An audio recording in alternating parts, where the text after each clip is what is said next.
पुनः प्रेम उत्साह के साथ मन वाणी की पवित्रता के लिए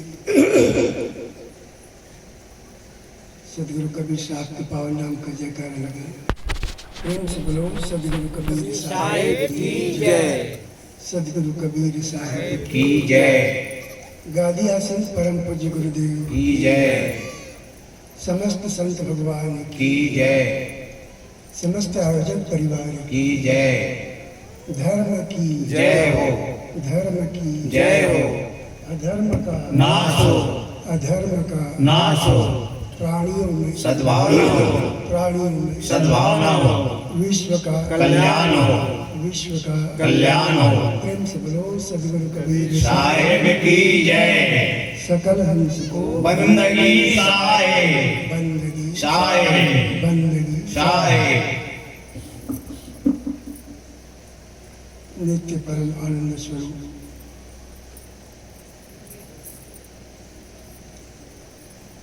सच्चिदानंद स्वरूप मुक्तानंद स्वरूप सतपुरुष परमात्मा विशुद्ध ब्रह्म स्वरूप राम सोहम सत कबीर साहब को पावन स्मरण करते हुए गादी आसीन परम आदरणीय परम पूज्य परम श्रद्धे संत प्रवर त्याग तपोनिष्ठ साध संबद्ध स्वरूपनिष्ठ एकनिष्ठ आत्मनिष्ठ ब्रह्मनिष्ठ परम पूज्य गुरुदेव जी महाराज मंचस्थ समस्त संत भगवान वृंद सदगुरु भक्त सजनों भक्तिमती देवियों और हार्दिक प्रसन्नता हो रही है। त्रिदिवसीय संत समागम पावन ग्राम साकरा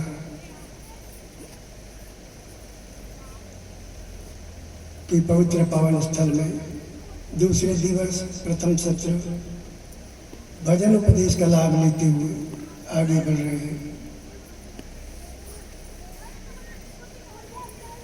मनुष्य जीवन का यही प्रबल श्रेष्ठ उत्कृष्ट एवं सर्वोपरि कार्य है जो हम लोग कर रहे हैं, सुन रहे हैं, बोल रहे हैं। इसी में एक कड़ी और जोड़ लेना है, उसको साध रहे हैं। करना भी सरल है, बोलना भी सरल है और दोनों से परे जो हमारी करनी है, करने का है, उसी से लाभ मिलना है। वो कार्य भी हम लोग आगे करते चले। कहना सुनना उसके बाद करना है। कथनी से बड़ी करनी होती है। कितना सुंदर बढ़िया भजन हमारे सारवा जी सुना रहे थे, अमृत बरसेगा।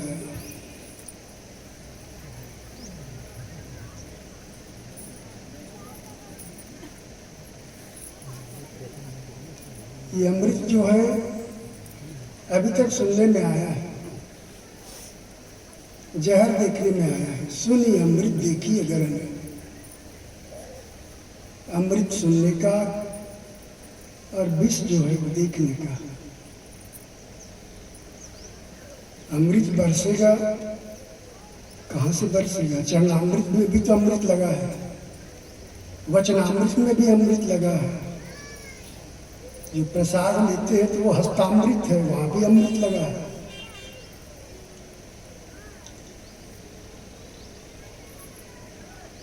साहिब कहते हैं ऐ मर जीवा अमृत पीवा, एकादशी नरसी बता गुरु के दया साधु के संगत निकल आओ यही द्वार।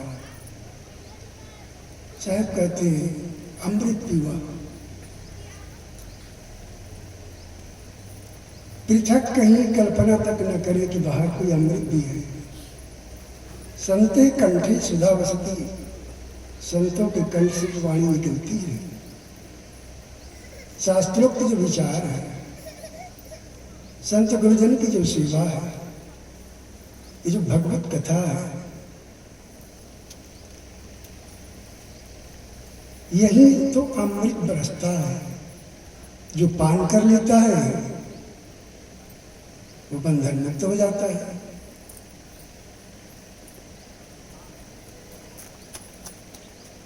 कोई कहे अमृत चंद्रमा में वास करे, तब काहे घट बड़ होत हा मिलावा।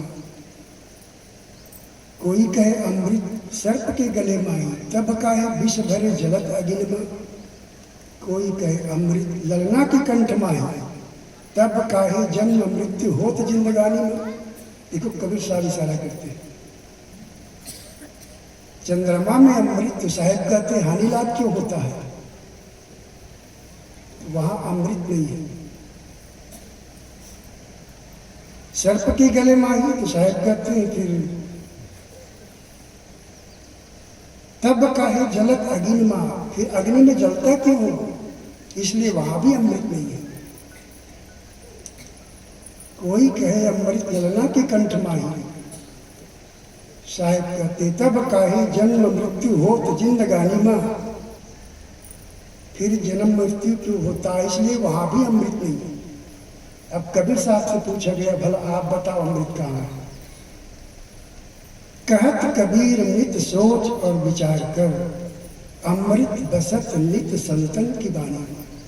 देखिए कितना सुंदर विचार सदगुरु देते हैं। संतों की जो वाणी है वहीं से अमृत झरते रहता है, रिश्ते रहता है। जिस किसी में भी इतिहास में परिवर्तन आया, आमूल परिवर्तन, पूर्ण परिवर्तन, चाहे गणिका हो, आम्रपाली हो, अशोक सम्राट हो, गोस्वामी तुलसीदास जी हो, चाहे वाल्मीकि हो, या रानी इंद्रमती हो कि गुरु धनी धर्मदास साहब हो, किसी में भी एक परिवर्तन आया तो सत्संग से ही आया, संतों से ही आया।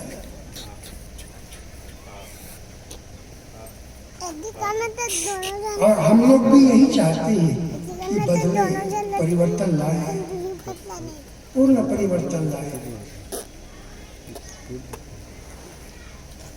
बोधवान होने का क्रम ही सत्संग है, जागरूक होने का रास्ता ही सत्संग है। सद्विचार, सत्कर्म, सतनाम, सद्गुरुओं की सेवा, उनकी बंदगी, सात्विक यज्ञ, सतनाम पर लगन, उस पर सुरती, ये तो यहीं से बनती है जब हम सत्संग में बैठते हैं। जैसे माताएं होती हैं वो संस्कारों की माँ है, संस्कार की जननी है, ऐसे गुरु जो होते हैं वो संस्कार देने की जननी माँ होती है। गुरु ना आए, गुरु ना बनाओ, गुरु में ना बैठो, ना बैठो तो गुरुता आएंगे ही कैसे। 2 साल पहले पानी नहीं गिरा, फसलें खराब हो गई। बस यही समझिए, धर्म के संस्कार गांव में ना हो तो नस्लें खराब हो गई। जैसे फसलें खराब हो गई पानी ना आने से, ऐसे धर्म के संस्कार जिस गांव में नहीं होता, जिस घर में नहीं होता, या अपने आप में नहीं होता, तो सज्जनों ये जान ले कि हमारी नस्ल खराब होते जा रहे हैं। आज सांकरा गांव वालों को ज़्यादा प्रचार करना नहीं पड़ता, लोग पहले से पूछ लेते हैं कि इस साल प्रवचन किस तारीख को है। देखिए पोटिया वालों को प्रचार करना नहीं पड़ता, लोग पहले से जान जाते हैं कि हमको मालूम है, पता कर लिए। देखिए ये हमारी जब छाप है कि हम कबीरपंथी हैं, गले में कंठी है, माथे में तिलक है, तो करके दिखाओ ना भाई, कुछ करके दिखाओ।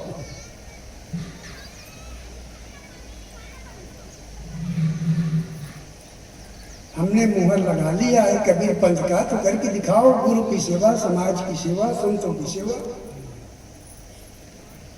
गुरु सेवा, जन बंदगी, हरि सुमरन बैराग, ये चारों तभी मिले जब पूर्ण होवे भाग। इस कार्य में गुरु की सेवा होती है। जन बंदगी, समाज पर बंदगी जाती है, समाज पर बंदगी जाती है। आइए बैठिए, आइए जल पीजिए, आइए भोजन करिए।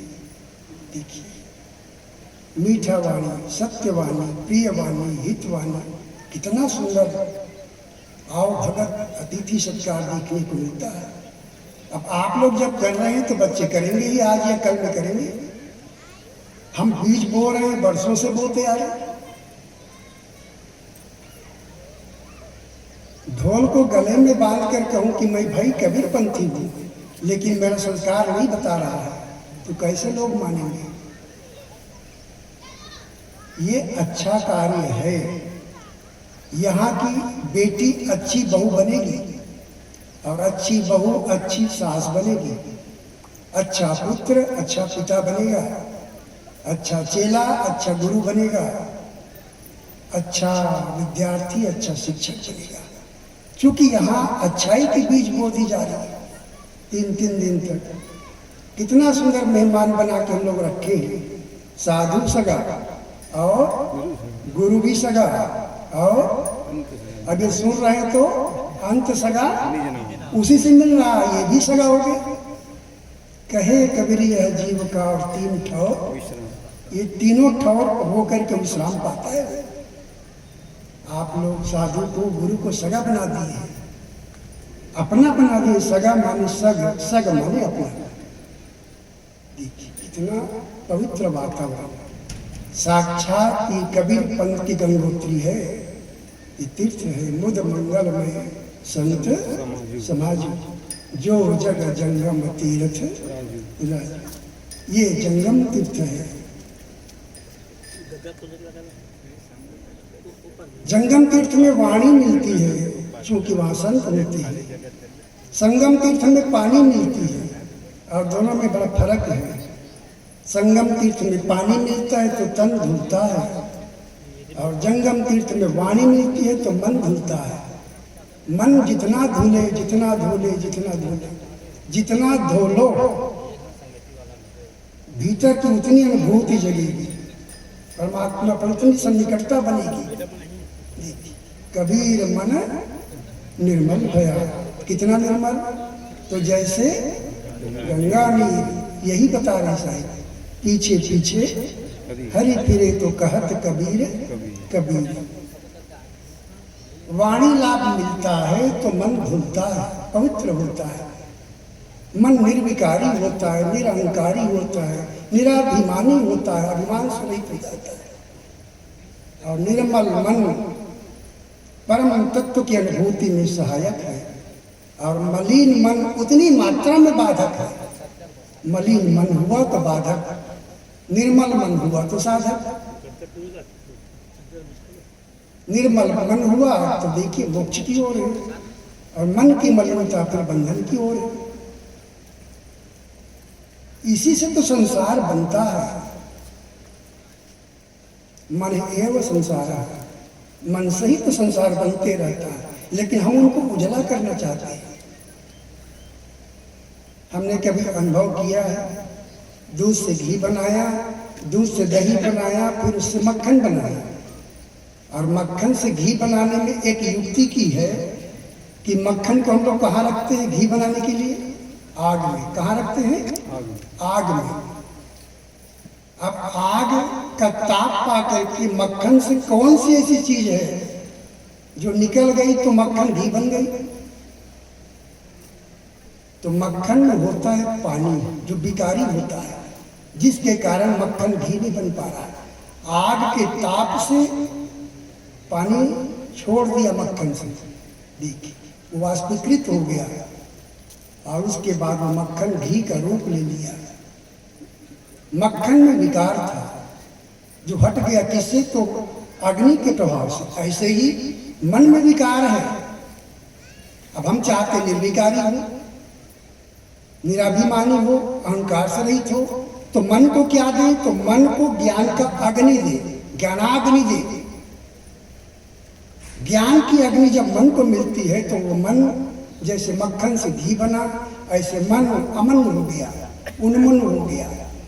और उस स्थिति का नाम है परम तत्व की अनुभूति। एक जागरूक पुरुष, एक बोधवान व्यक्तित्व, उसी का निर्माण होता है। समाज में संतों का मिलना बहुत परम सौभाग्य है। और संत को समाज का मिलना बहुत बड़ा सौभाग्य है। हम एक दूसरे के पूरक हैं, साथ रह करके, दिल से दिल मिला करके, हाथ से हाथ मिला करके, कदम से कदम मिला करके साथ साथ चले। संगत छद्म संगत। और कबीर साहब की साखी को चरितार्थ करते रहे।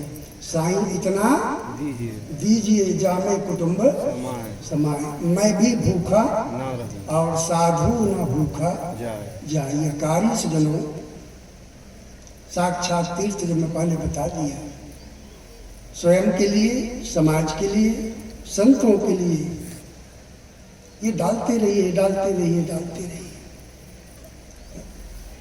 रोटी कपड़ा मकान की कभी अभाव नहीं होगी। हमारा गांव, हमारी गौरी मानी बेटी और डग डग रोटी पग पग नहीं, न कभी रोटी का अभाव, न कभी पानी का अभाव। जो बोता है वही लूटा है। आज हम लोग बोते आए हैं, आप लोग जो बोते आए वही तो मिल रहा है।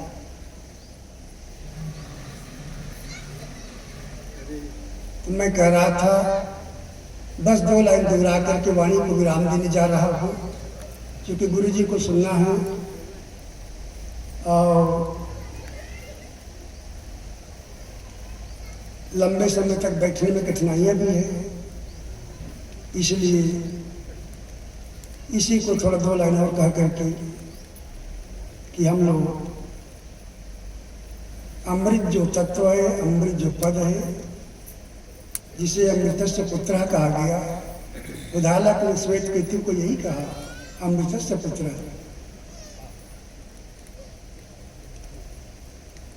ये जो अमर तत्व है, भीतर जो चेतना है, अविनाशी ब्रह्म है, और उसी पर हमारी अनुभूति का होना, उस अविनाशी राम में समा जाना, यही अमृत है। मर माने शरीर, अमर माने पुरुष, शरीरी, शरीरी माने आत्मा।